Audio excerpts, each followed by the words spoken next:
Welcome to This Explainer. If you're a marine aquarium enthusiast, you absolutely know the joy of a thriving, vibrant reef. It's like having a slice of the ocean right in your living room. But today, we're focusing on protecting that beautiful ecosystem of yours from some truly invisible threats. We are talking about microscopic invaders that can literally turn a healthy tank upside down in a matter of days. So ask yourself, are your saltwater fish truly safe from the invisible threats of Brooklynella and Flukes? It's kind of a terrifying thought, right? You could have absolutely perfect water chemistry, top-of-the-line lighting, the whole shebang. But if you aren't prepared for the rapid devastation these specific parasites can cause, your entire tank could crash before you even know what hit it. These aren't just minor irritants, they're urgent causes of sudden illness. Okay, let's dive into this. Here's our systematic survival guide.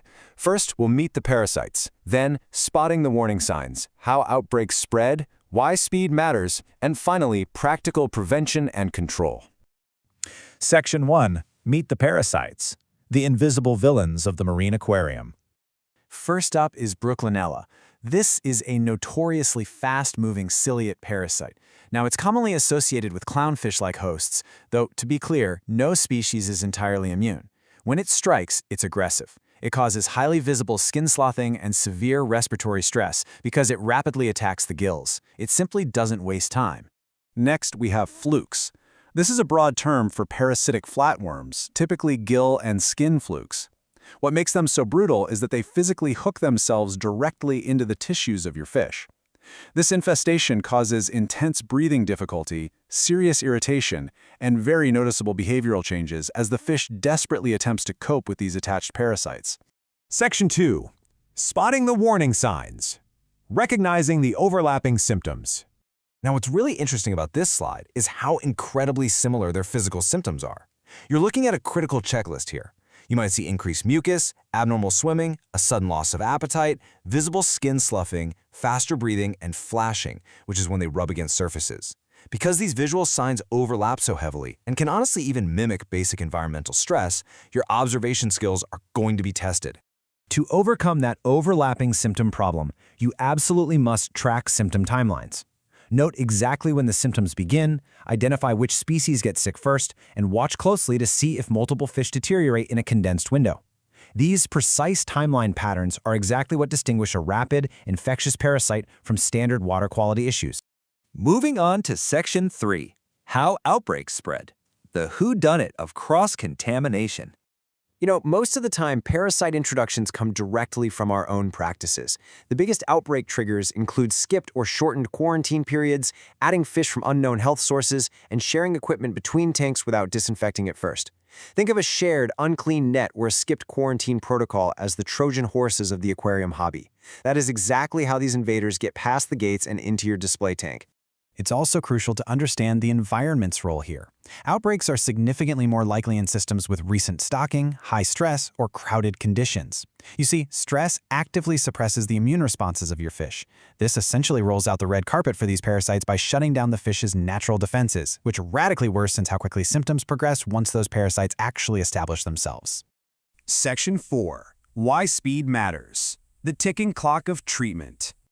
Brooklynella is highly time-sensitive because fish deteriorate so incredibly rapidly.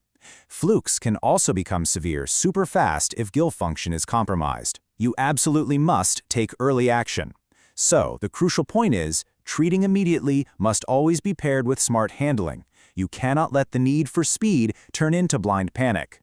Let's look at what a solid emergency response actually looks like.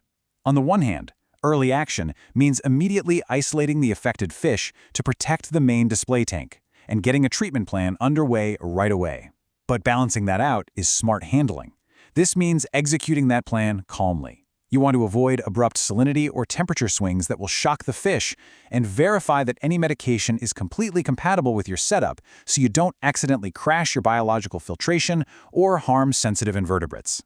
Section 5, Practical Prevention and Control, your defense strategy. Okay, the protocol here is non-negotiable. First, set up a separate hospital or quarantine tank. Second, observe all new arrivals closely for any behavioral or breathing changes. And third, restrict your handling to dedicated equipment to stop cross-contamination dead in its tracks. Make no mistake, an uncompromising quarantine is the absolute most effective prevention step you can take for your home aquarium. Now, even with the absolute best protocols, things can sometimes get out of hand.